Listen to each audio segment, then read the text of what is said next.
Perfect. All right, welcome everyone to the MSA Azure ML demonstration. So what we will be doing during this demonstration is taking you through Azure ML, what it is and what it isn't. And then after that, we will be actually running a model and then deploying it to an active container instance. Don't worry if you don't know what that means yet.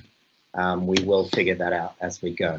So what I'm going to do is bring up the agenda here so you can see specifically each step. So there'll also be resources for this course. I'll quickly show you them now. So what we have is our official GitHub repository for this subject. So that will include the AI and advanced analytics part, which we're doing now, as well as the other modules as we move along.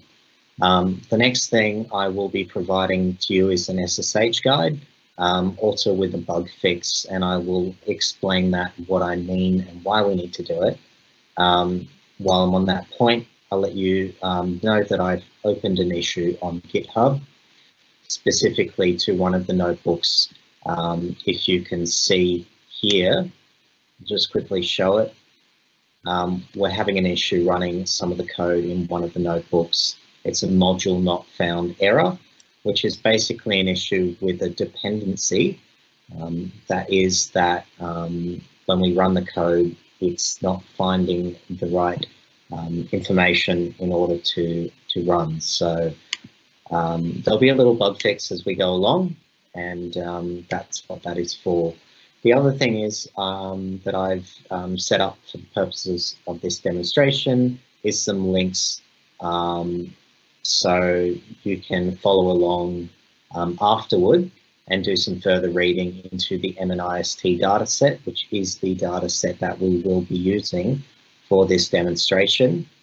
What we will be doing with the MNIST dataset, you might ask. Well, the whole purpose of that dataset, it is essentially a whole bunch of handwritten digits, and we will be training a model on that dataset in order to read handwritten digits. So if you ever know or have heard about optical character recognition, which perhaps if you open up a document in the preview app on your computer, if you've got a MacBook or many other applications like that, that load up an image, right? And you're able to just highlight and copy that text. The reason that you are able to do that is because there is some optical character recognition built in. Just as a side note, optical character recognition is actually quite old. It's been used in industry and sold to businesses for upwards of 30 to 40 years now. It's older than artificial intelligence itself, and it was traditionally hard-coded. So that would be that we would, with a lot of work, because we didn't have neural nets back then, we'd have to manually code up applications that were capable of recognizing this handwritten text. Luckily, it's a lot easier now, and you'll see soon how much easier it is than hiring hundreds and hundreds of programmers, spending millions and millions of dollars on building an optical character recognition product. So with that said, let's move into the next part of the agenda, which will be setting up a cloud-based compute environment, as well as setting up our cloud-based resources and workspaces, and I'll explain those as we go along. The other thing we'll be doing is setting up SSH access. Again, I will explain why we will be doing that. The basic reason why we want to set up SSH access is because if I were to create, you know, I'm sitting on my computer now and I can run commands, right? You know, so we need to be able to run one command on the cloud compute that we set up. And this is a small bug fix. I'll explain to you when I do it why we're doing it. As I said before, it's a dependency problem. But fingers crossed, guys. As I said, there's an issue raised with the Microsoft Azure team. They are currently working on a bug fix, and hopefully within the next week, this will be sorted. So you might not actually have to go and do this yourself. So the next step in this demonstration will be to clone the MNIST dataset and tutorials into your machine learning workspace. If you've ever used GitHub, it's the same thing as that. However, it's kind of wrapped up in a user interface, just like the rest of this whole Azure environment.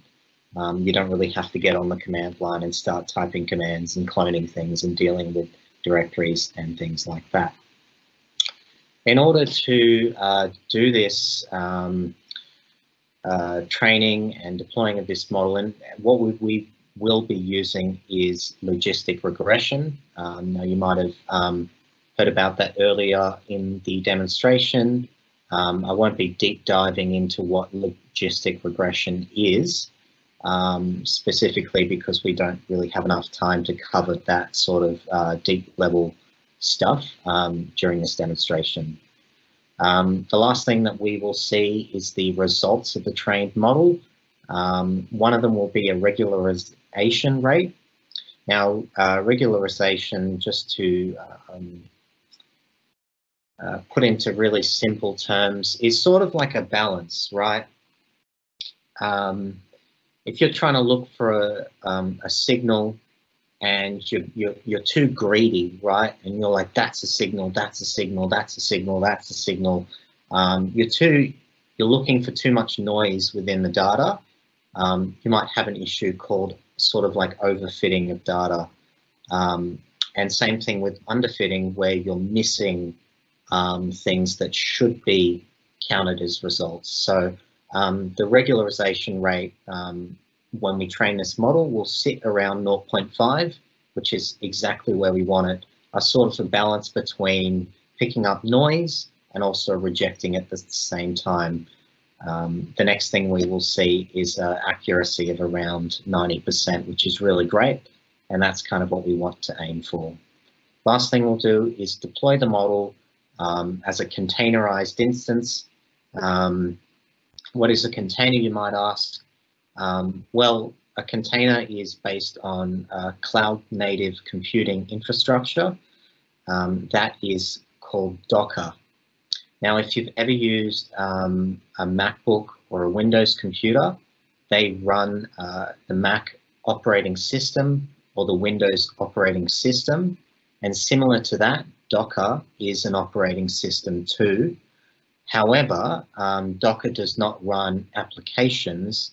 Docker runs operating systems themselves, which then run applications within them. I know it sounds a bit complicated, but what we will be doing when we use Docker is deploying tiny Ubuntu virtual machines, maybe 1,000 of them, all at once. Now, the reason why you want to use a container compared to a virtual machine traditionally is because virtual machines cannot talk to each other under the same namespace. That is, if you have a website, google.com, right, that would have to run under one virtual machine. That means if you want to have 1,000 virtual machines, you'd have to have 1,000 different websites. That's the best way of explaining it. So what Docker enables is for us to have 1,000 little containers running on one website. We can kill them, we can start them. They all run under the same namespace. That is, when you address these containers, they operate almost as if they were just one single computer. So let's get started. I hope that wasn't too much of a deep dive to begin with. We're going to start by opening up our Azure ML Portal. Now, in order to access this portal, there's one thing you might need to do to start with, and that is, and if you can see in here, is sign up for your Azure for Students license. And with that license, you will get a free $100 credit every month. I should probably mention that here because it's a pretty good deal. You get $100 of cloud computing credits every month, and those credits can be used for running and training models, doing different things in the cloud with Azure. So that's really cool. So now that we've signed up to Azure, we're going to enter into our portal. Now, what the Azure portal is if you have heard of AWS or GCS, which is Google Cloud Services, or Azure, which is the Microsoft Cloud Services, what these are essentially are more than just platforms. They're more than just applications. They're in fact entire ecosystems of platforms and applications, of resources and services. So it's kind of more of an umbrella term for a whole variety of different products and services that Azure offers on their Azure Cloud platform. You can do a whole bunch of things like set up databases, all the way to having your own virtual machines, to setting up a machine learning workspace, which is what we're just about to do. The benefit of Azure is really it's going to take away a lot of headaches from having to roll your own infrastructure. You wouldn't want to build a data center in your basement just to do a bit of machine learning. And so that's why we have Azure. We don't have to worry about that. All right, so let's get started with the actual nuts and bolts of the demonstration. And so I am just going to close this document up now because we don't need that anymore. So we've just logged into Azure. And again, this is portal.azure.com. And when you log in, you might see your recent resources sitting down here. And these are the ones that I've done previously.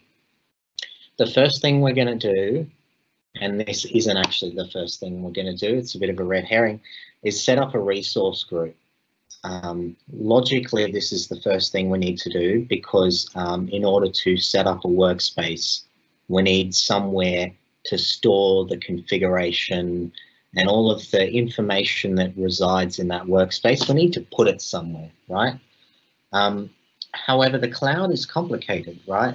It's not just, as I said before, it's not one machine, right? It's not one location. It's a variety of locations. It's a variety of platforms and services. And so that's what a resource group is. It's a way of collecting a whole bunch of files and documents, etc., across cloud applications and services into one resource group. Now, the purpose of that is that you can geolocate data to one specific location. You can pull it under one specific name, like it's a project, and you can share it amongst people and enable like easier collaboration if you're running a project. The reason why geolocating data is important is because nowadays a lot of businesses, data scientists, etc., need to worry about data sovereignty. What that is, well, sovereignty means that something belongs somewhere, that it is sovereign, and that is that data nowadays is often considered sovereign. So that is if your data is coming out of Europe, it might be bound to GDPR regulations, and that is that you can't take that data out of Europe and then start running machine learning models in a data center in Australia. That's just not legal. However, for the purposes of this demonstration, You don't need to worry about that. We're just students, we're not businesses, and we are using open data sets that are free to be, used anywhere in the world, from basically any cloud service. That's not a worry. The MNIST is an open data set. It doesn't come with any restrictions as to the location you can do processing of data in, etc., etc. So let's get started by setting up a machine learning workspace. So you can also search for it in here or in the sidebar under create a resource. So if you search for machine learning, because it might not pop up automatically for you, you'll see it under here. Now, just a bit of a side note, we're not using the classic version for the technical demonstration. I can't confirm for you that the classic version will not work. However, I can recommend that you use the newer, updated version. I'd imagine that they're calling this classic now because they're running sort of a side-by-side transition, and they don't want to just cut the old one completely. However, I expect that to be deprecated at some point soon. So best off just getting on the new version, which will just be referred to as machine learning under Azure at this point in time. So we're going to add a new workspace, and we're going to see it loading up. Now, when I said before we need to create a resource group first, that is in fact correct logically. However, Azure makes life easier, and we can just click this create new button, and it's going to create a resource group for us automatically. So let's create one now. We're going to call it MSA Demo 2. The reason being is I've already made an MSA Demo 1 resource, and so I wouldn't want to double that up. I'm going to call this MSA Demo 2 as well. Always remember that when you name things, give them meaningful names. That's very, very important, not just for yourself, right, but also for other people that might want to work on your project in the future. I think for the purposes of this demonstration being the MSA demo and the second version of it that I'm doing, that's probably quite a suitable name. So I'm going to pick Australia East. As I said, location does not matter for you as a student. It probably won't matter for you for a while until you start working with data that might be sensitive or have some sort of restrictions as far as where it can be used and processed. The next thing we need to stress, and this is important, if you do not select the Enterprise Edition here, you might have some issues following through the demonstration afterward yourself. Again, just to make a point, you don't have to follow along with this demonstration, right? But when you're going through this afterward and trying this out yourself, just remember to pick Enterprise. If you do happen to pick Basic, what you might find is that in the next window, there's some options for compute and creating experiments, which you might have seen earlier. Those might have a lock icon next to it and will not be available for you to use. So if you have that problem, that might just be because you've picked the Basic and Workspace Edition. So we want to pick Enterprise, and then we're going to hit Review and Create. These are our details here, right? And that's all good. We look pretty happy with that. Let's hit Create. So what it's going to do now is it's going to do two things. It's going to create a resource group, and as I explained before, it's kind of like a box that we collect all the things relating to something specific in the cloud.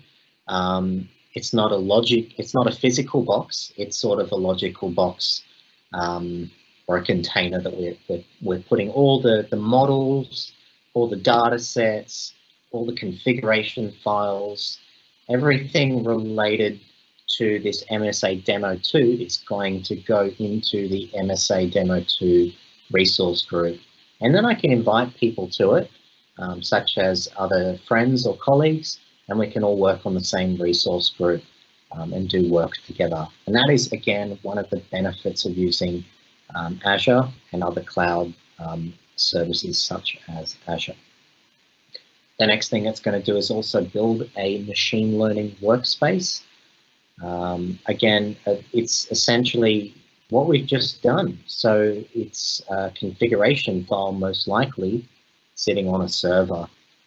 Probably nothing more complicated than that. It basically will contain the ID, the location, your license, and other information such as the name of the workspace is going to go into that machine learning workspace deployment. It shouldn't take too much longer.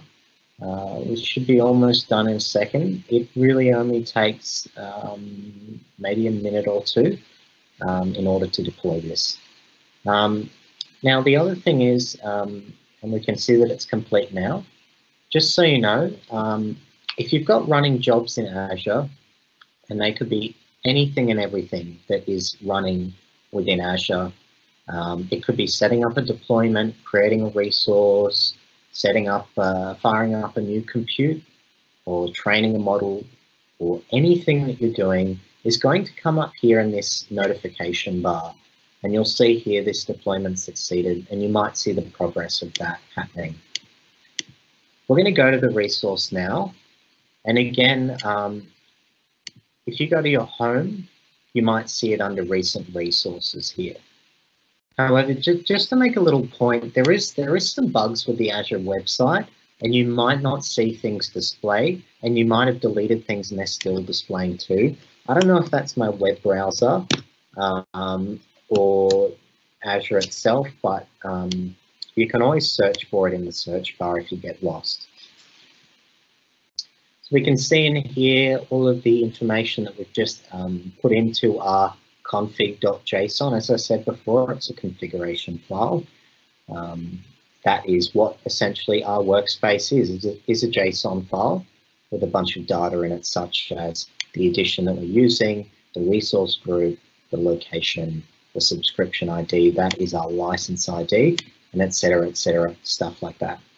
We also have a key vault in here which stores encrypted information, and then we have some storage space as well. So once we open up this workspace, we're going to see this handy button sitting right here that says try the new Azure Machine Learning Studio. So let's get started.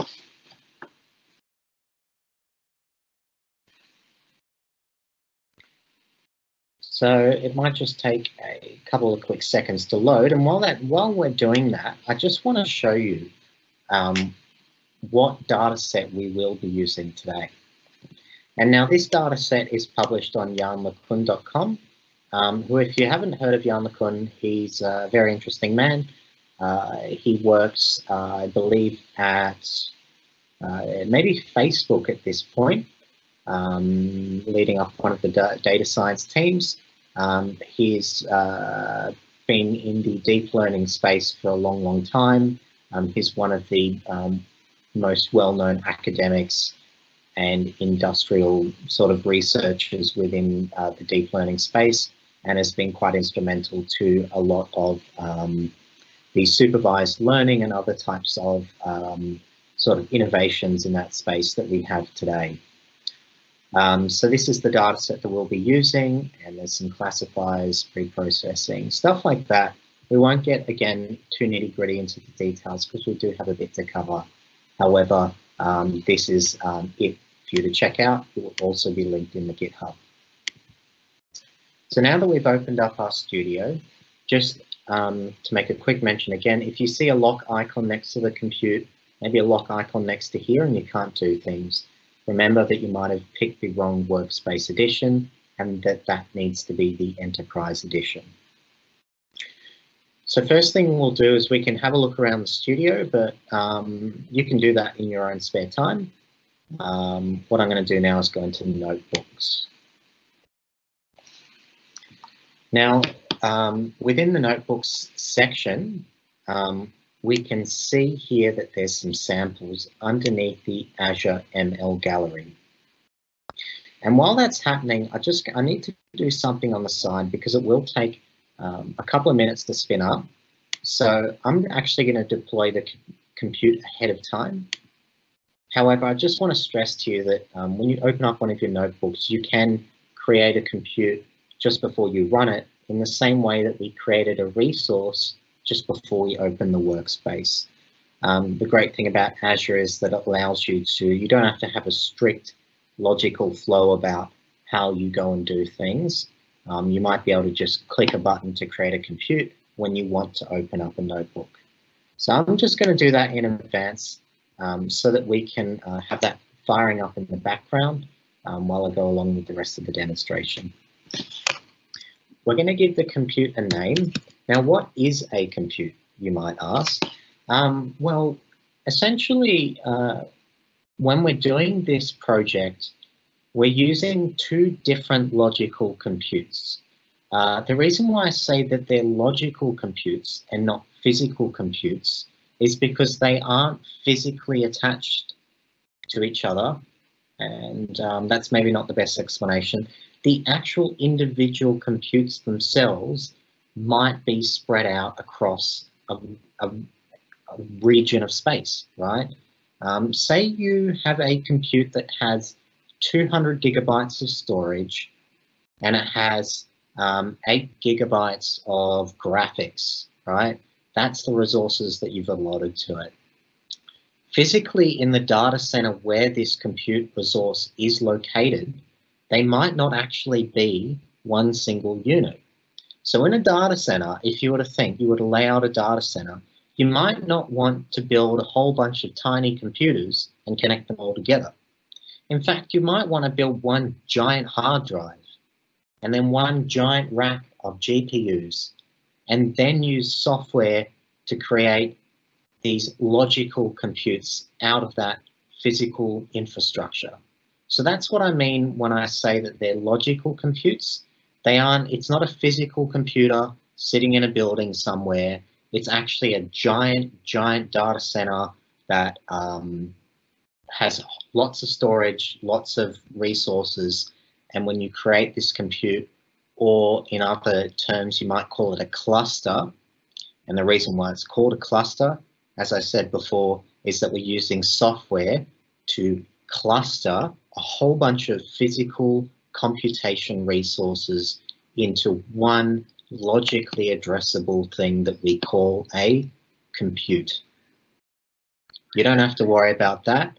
In other words, you can just know that it's a compute and you can run code on it for now. You don't have to know all that information, but that is just in case you wanted to know. So we're going to call it MSA Demo 2. And we're just going to leave it as the standard virtual machine size, guys, so don't worry about that for now. Now, in order to do a workaround, which I will show you, we're going to enable SSH access. Now, just to make abundantly clear, you don't normally have to do this. However, for a slight bug, as I explained before, we're going to do a workaround very quick. So we're going to generate an SSH key. So let's go and do that now. So we've opened up our terminal, and then the first thing we're going to do, again, in a MacBook, you might not see iTerm. You might typically use terminal, but I use a custom terminal application, just ignore that. So we're going to change directory to where we store SSH keys on our computer. And remember here, I've typed in .s and I can hit tab and it's going to let us autocomplete, which is really cool. So now that we're in this SSH folder here, this is where we store our secure shell hypertext keys. Basically, secure shell hypertext is sort of like HTTP, but just another way of doing it in that sense. So we're going to generate an SSH key. This is important because we wouldn't want to be having a clear text conversation with Azure. That is, you wouldn't want someone who's sitting on your Wi-Fi network seeing all the data and the communication that you're having with Azure. You'd rather keep that private. And in fact, Azure enforces that. You can't make non-secure communications with an Azure compute for good reasons. So we're going to use the SSH-keygen command, and we're going to generate an RSA key. You could also set it to be a 4096-bit key, which is what Microsoft recommends. That's about the most secure key you can get. So why don't we do that? We're going to enter a file name, and it's going to be stored on your computer with a file name. So I'm going to call it MSA-demo2 to keep in line with everything else. I would suggest strongly to create a passphrase. However, for purposes of this demo, I'm not going to make one. And then that is done. The next thing we need to do is add the SSH key to our agent. Now, what the SSH agent does is it's a little application that holds your keys for you. Think of it like a key ring, right? You go to the key cutter, you get a key cut, and then you put that key on your key ring, and you put that key in your pocket so that when you walk up to your front door, you pull the key out and you unlock the front door. Well, that's what the SSH key agent is doing here. It's like a key ring for your SSH keys, and then when you try to connect to the Azure compute in order to run a command, you've got that keychain ready and you can just quickly plug it in and get authenticated. So in order to do that, we're going to do SSH-add, and then we're going to do MSA-demo2. And now that's been added to our little key ring, right? The next thing we need to do is copy this SSH key to our keyboard. In order to do that, we use the cat command. Now, what the cat command does is it reads the contents of a file, a text file generally. So we're going to say cat, and we're going to do MSA demo, and it's actually demo2. I'm going to delete this text real quick and run through it. So it's MSA demo2, and then we want the public key. Now, what the public key is it's essentially you've generated this very secure special key on your computer, and you've generated also an associated public key. It's sort of like a set of instructions to Azure to say, hey, Azure, right, this is my public key, and I'm Bo. And whenever you send the letter A, turn it into something else, right? Here's my instructions on how to encrypt that information so that when I receive it, I know how to decrypt it. And I'm the only one who should know how to decrypt it because I wrote the instructions, if that makes sense. The next thing we're going to do is pipe the command using the pipe function. Now, what a pipe function does, the cat command here that we've got, it just copies the contents of the file, but we need to copy it to somewhere, and that is to our clipboard, which we can do with the pb copy command. So now if you see, the contents of my clipboard have been pasted, and I've just done that there. And I'm just going to hit Control D and then Control C to cancel that, which is a typical Unix key combination. We're going to paste this key in here now, and that's done. And now we can hit Create. So go back to where I was before. I'm going to go into Notebooks. And as I said, we have the Azure ML gallery here. And underneath Python, this is the language we're going to be using, guys. Just as an FYI, there's other languages too. As you can see here, there's the R language as well. However, for the purposes of this tutorial, we will be using Python. What we're going to do is find the tutorials folder. However, you could just clone this whole thing, but for the purposes of this demo, we will just clone the tutorials folder. Now, just so that you know what's going on here when I hit clone, because sometimes when you have a graphical user interface, you might forget, hey, there's actually real things happening in the background here. It's not just the button I'm clicking. You're actually sort of, this is like a wrapper for Git, right? If you've ever used GitHub and you've cloned something from GitHub, you'll recognize what I mean. So I'm just going to quickly go to my GitHub here. just because I want to show you, as I said before, we have this bug fix. I just want to show you that what we are taking, essentially, here it is. It's the tutorials folder. It's actually in GitHub, right? So even though that we're, in Azure, this is kind of provided in here automatically just to make our lives easier. And that's what I want to stress. We're sort of cloning it here, and you can use GitHub and upload files when you're going through Azure ML yourself. You find something cool you like on GitHub, you can clone that from GitHub to your local computer and then upload it into Azure like so. We're going to clone it to the root directory, and I want to stress this is my root directory and my user files. I just want to make sure that we all do that, because I think there might be an issue with one of the pieces of code. It's expecting the tutorial to be in the root directory, and it might not work properly otherwise. And I think just for when you're getting started, just we'll try and all do the same and clone it into the root directory. So as I said before, we will be doing the MNIST data set, and that is a data set of handwritten digits. And the purpose of using this data set and training these models today is to be able to make a model that is capable of reading handwritten digits. Well, you can make many models that are capable of reading handwritten digits. However, I mean a model of a certain accuracy, hopefully somewhere around 85%. If your model is about accurate 50% of the time, it's as good as flipping a coin. You might as well program a random number generator and just say there's your answer. So accuracy is really important, guys, so don't forget about that. So we can see here that it's cloned, and we can see this success up here. So now, hopefully our computer or our compute instance has been deployed in the background while I've been doing the rest of this with you. So let's open this up, and then we can see this is running.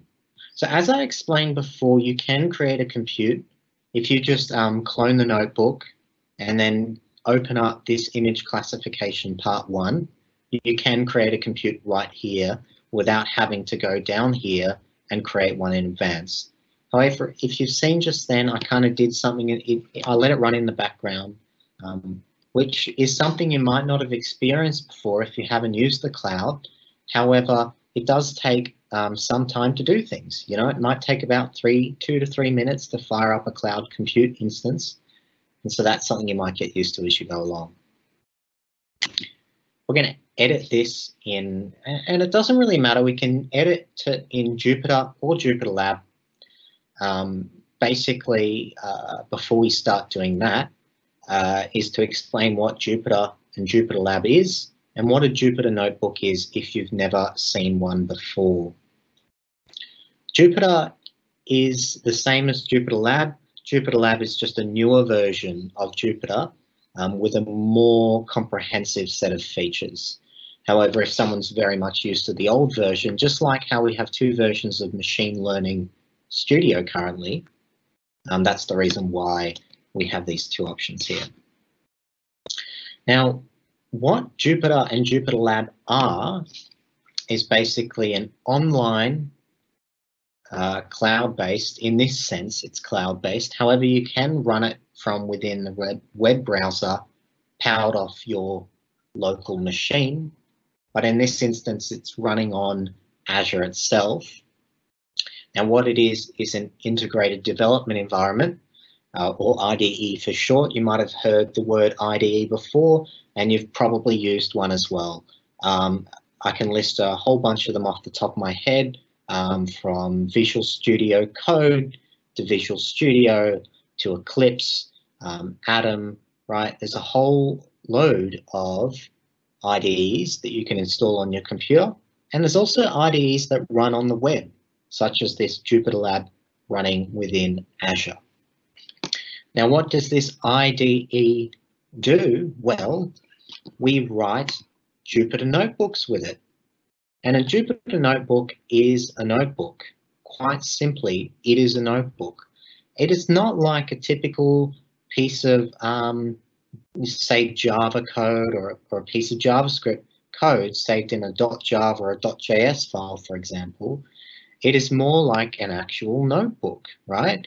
As you can see in here, this is it. It's not just a whole bunch of text. It's actually got instructions in here as well as code. So that's the really cool thing about Jupyter notebooks. They're very often used, you know, in machine learning. If you're going to do things on a quantum computer with the IBM Q, you're going to do that in Jupyter notebooks too, right? And so it's really handy for being able to write instructions in there and then also put the code in and run that. So let's go ahead and open up Jupyter or Jupyter Lab. I'm going to open up Jupyter Lab today, and we're going to log in. Oh, it actually, oh, there we go, cool. Automatically logged me in, which is fantastic. So here we go, it's almost loaded. And you'll see very quickly what I mean by it being an IDE is that we can run some code, we can modify code, we can write code, we get outputs and we can put stuff in, right? So it's just like writing code on your IDE of your choice and then running it and seeing results on the terminal or whatever you're trying to do. So in this tutorial, we're going to train an image classification model on Azure Machine Learning, as I explained, using the MNIST dataset and Scikitlearn. Now, what Scikitlearn is a module which is part of an API called Keras. Now, Keras is a high-level API for TensorFlow. Now, the reason why Keras exists is that it's quite, well, TensorFlow is an API too, so it makes your life a lot easier. However, it still is quite heavy on the coding, right? There's a lot of things you need to write, things you need to specify, and unfortunately, it slows people down, right? And so that's why Keras was created, I think by an engineer at Google that used to work on TensorFlow. The cool thing about Keras is you can do stuff like import model, you know, create model. I want a model with 3 layers, you know, you can literally almost just type it like you're talking to the computer. It's not a really complicated, obfuscated data science term. You don't have to remember all this weird stuff, right? It's quite simple, and generally students will start out using the Keras API in order to do machine learning. So we're going to import the packages. And again, as you go along with this, when you try it for yourself, you're going to see this little run button up here, and you can also modify things like that. So it's like an IDE. You can write code, right? You can run code. You can do a whole bunch of stuff, and it's pretty cool. And that's the purpose of the Jupyter Notebook. And then the purpose of the Jupyter Lab or Jupyter is to serve as an IDE in order to write and run these notebooks themselves. So we've just run that, and we've just imported the Azure ML SDK, which is, in other words, you don't have to build your environment, right?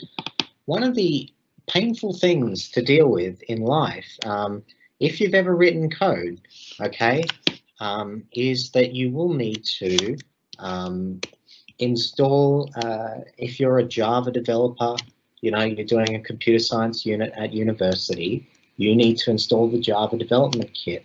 And you just installed it, and then you're opening up Eclipse, and then it says the Java development kit isn't installed on your machine, so then you don't know what's going on. So then you ask your lecturer, and then they tell you to delete the JDK folder, and then you say, where is the JDK folder?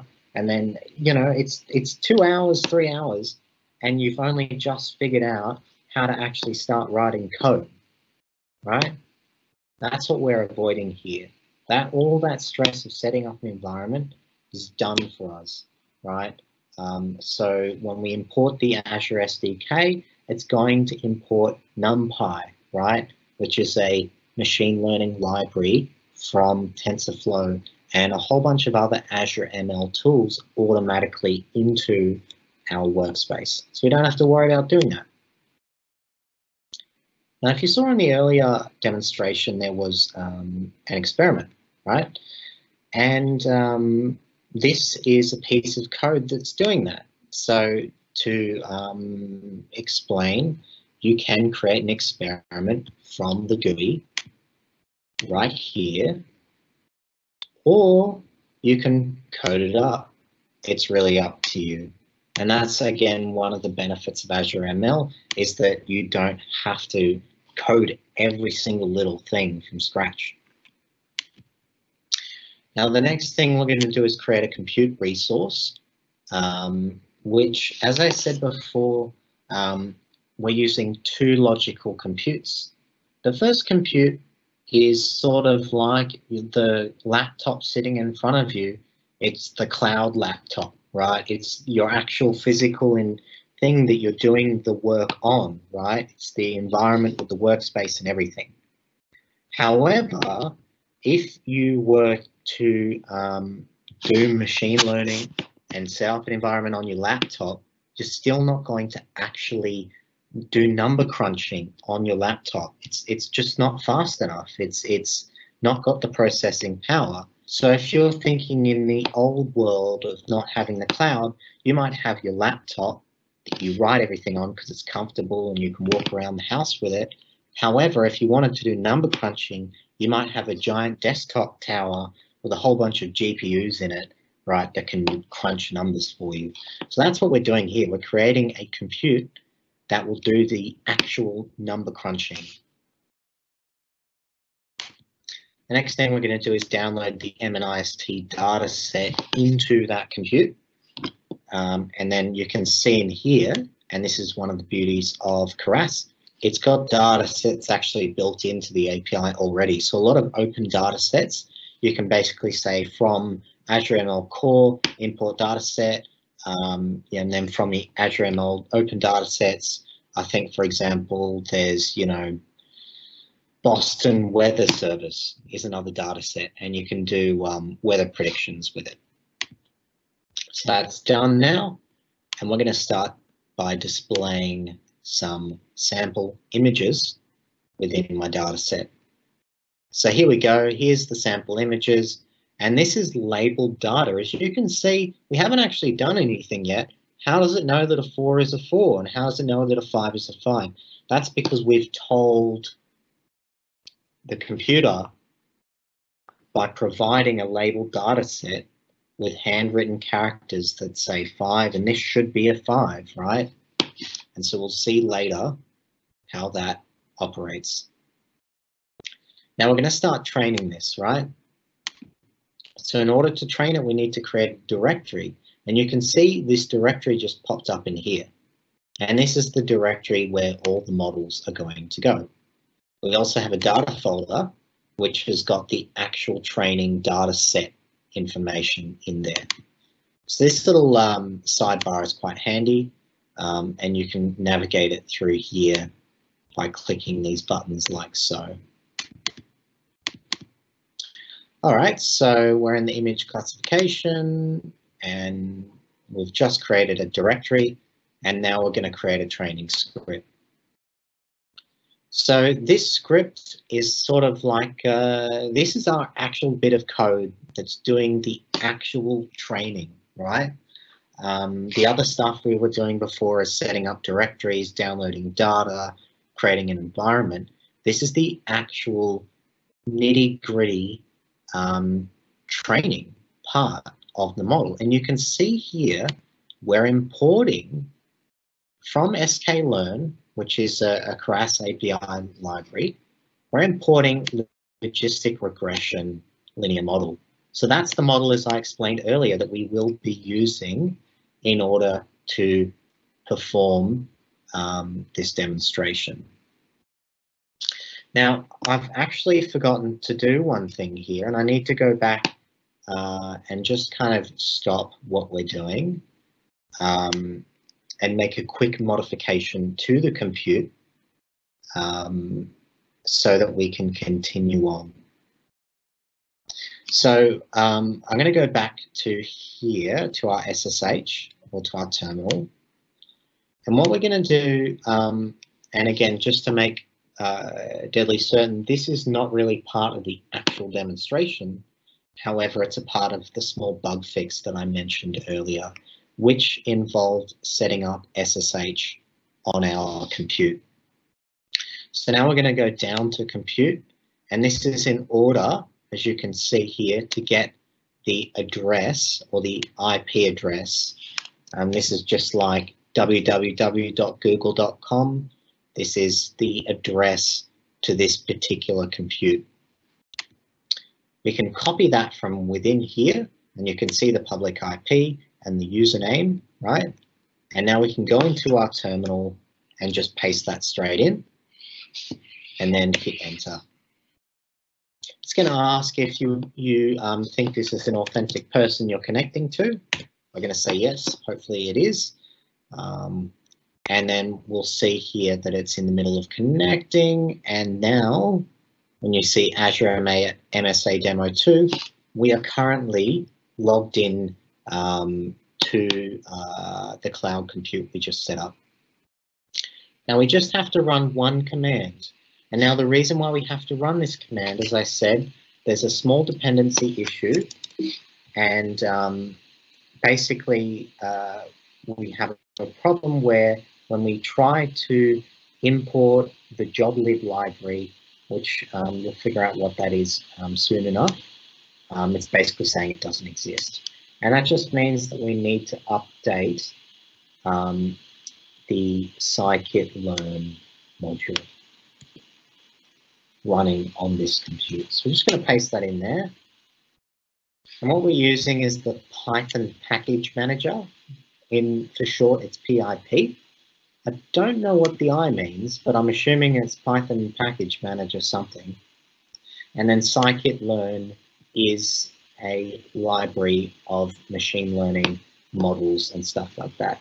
You're going to see a few errors in here, but just ignore it for now. But what we can see is that we have updated our Scikit-Learn from version 0.20.3 to 0.22.2. And that's going to allow us to successfully run the rest of the code within this demonstration.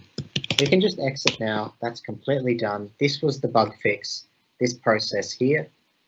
Just to reiterate, the actual bug fix was doing this, and the rest of what we did was just setting up access to our compute so that we can run a command on the compute.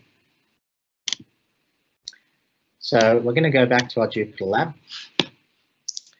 and then we've written this script, which is doing a whole load of stuff. Basically, it's setting up our parameters, importing our data, saying that we want to run a logistic regression algorithm, getting all the stuff that we need, and then printing out the result of that. We're going to run this. It's going to import the script into the script folder, as well as another utility script. And the next thing we're going to do is create an estimator object, and then we're going to train that object.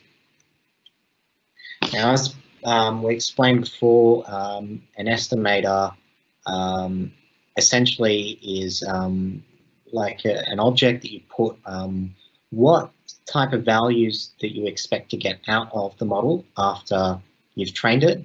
And as you can see here from what I mentioned earlier, we want a regularization rate of around 0.5. That is a good balance between picking up noise and rejecting it, right? We don't want to be too greedy and start saying all this noise is great, this is a result, because it's not. And we don't want to be too sloppy and be letting results pass on the wayside and not picking those up. So we want a good balance of about 0.5 in that sense. We're going to submit the job to the cluster. So we've built up all of our configuration files, and we've set up our estimator, we've set up our scripts, we've basically coded everything now, right? We've actually written the program to do the model, and now we're going to submit the job to the cluster. So this is going to take about 5 minutes to run. And I think instead of waiting for this to run, right, you'll see a whole bunch of logs. I'm going to skip over to this where it's already been run. And now I think this is a good segue perhaps to swap over to my colleague real quick, and they can kind of go beyond this point and maybe just explain what the rest of the process is and what we're doing with the Azure ML notebooks. But while I do that, I'm going to set up a quiz. So you guys can join now. And think of this as a little break from my talking while I switch over to my colleague who will be giving a bit more of the rest of the demonstration. So please join the quiz now, and